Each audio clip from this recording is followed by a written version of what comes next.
ഇനി കുറച്ച് പിക്ചേഴ്സ് കാണിക്കാം. ഓ അതിൽ ഓർമ്മ വരുന്നത് പങ്കുവെക്കുക. ഓക്കെ. ഓ ശരി. അപ്പോൾ ആ സമയത്ത് അഭിനയിച്ച ഓർമ്മ വരുന്നതൊക്കെ നമ്മളോട് പങ്കുവെക്കാം. കാണിക്കട്ടെ? ഓ പിന്നെന്താ. അയ്യോടാ, തുടക്കം എൻ്റെ ആൽബമാണ്.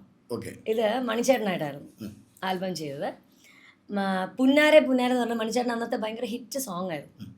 ഞാൻ ആദ്യമായിട്ടാണ് ഇവിടെ വെച്ചിട്ടാണ് മണിച്ചേട്ടനെ കാണുന്നതും. ഇവിടെ വെച്ചാണ് മണിച്ചേട്ടനുമായിട്ട് നല്ല ഫ്രണ്ട്ഷിപ്പ് ആവുന്നത്. ഇത് ഭയങ്കര രസമുള്ളൊരു വീഡിയോ. ഓർമ്മകൾ എന്തുവായിരുന്നു അന്നത്തെ? ഓർമ്മ എന്ന് പറഞ്ഞാൽ മണിച്ചേട്ടനെ ഞാൻ ഭയങ്കരമായിട്ട് ആരാധിച്ചിരുന്ന ഒരാളാണ് മണിച്ചേട്ടൻ. അപ്പം അന്ന് ഈ സമയത്ത് അപ്പോഴും നമ്മുടെ തുടക്കമല്ലേ. പക്ഷെ ഈ പറഞ്ഞ പോലെ അതിൻ്റെ ഒരു ജാടയില്ല അദ്ദേഹത്തിന്. നമ്മൾ വരുന്നു, നമ്മുടെ ഒരു പെങ്ങളെ പോലെ കാണുന്നു. അതുപോലെ എനിക്ക് അതിലുപരി മണിച്ചേട്ടൻ വെച്ചാൽ ഫുഡൊക്കെ മണിച്ചേട്ടനായിരുന്നു എല്ലാം റെഡി കുക്ക് ചെയ്യുന്നതൊക്കെ. അപ്പം നമ്മളെ നോക്കുമ്പോൾ ഒരു ഇത്രയും വലിയൊരു ആർട്ടിസ്റ്റ് നമുക്ക് ഫുഡൊക്കെ വിളമ്പി തരും, ഉണ്ടാക്കി അവിടെ തന്നെ ഉണ്ടാക്കി ഇതെല്ലാം വിളമ്പി തരുന്നു. അപ്പം അങ്ങനെയാണ് ശരിക്കും മണിച്ചേട്ടനായിട്ടുള്ളൊരു കണക്ഷൻ. പിന്നെ അതിനുശേഷം ഞാനൊരു 3-4 പടം മണിച്ചേട്ടനോട് ചെയ്തു, നായികയായിട്ടും ചെയ്തിട്ടുണ്ട്. അതെ, ഭയങ്കര രസമായിരുന്നു. ഈ ഒരു അതുപോലെ ഈ ഒരു സെറ്റ്, മണിച്ചേട്ടൻ്റെ ഒരു സെറ്റ് എന്ന് പറഞ്ഞാൽ ഭയങ്കര ഓള. പാട്ടും എപ്പോഴും പാട്ടും ബഹളവും, സൈലൻസ് അവിടെ ഇല്ല, ഭയങ്കര ബഹള. ഈ ഒരുപാട് പാട്ടുകൾ ഇഷ്ടമാണെങ്കിലും മണിച്ചേട്ടനിൽ ഏറ്റവും ഇഷ്ടമുള്ള ഒരു പാട്ട് രണ്ടുപേരും ഒന്ന് പാടിക്കേ.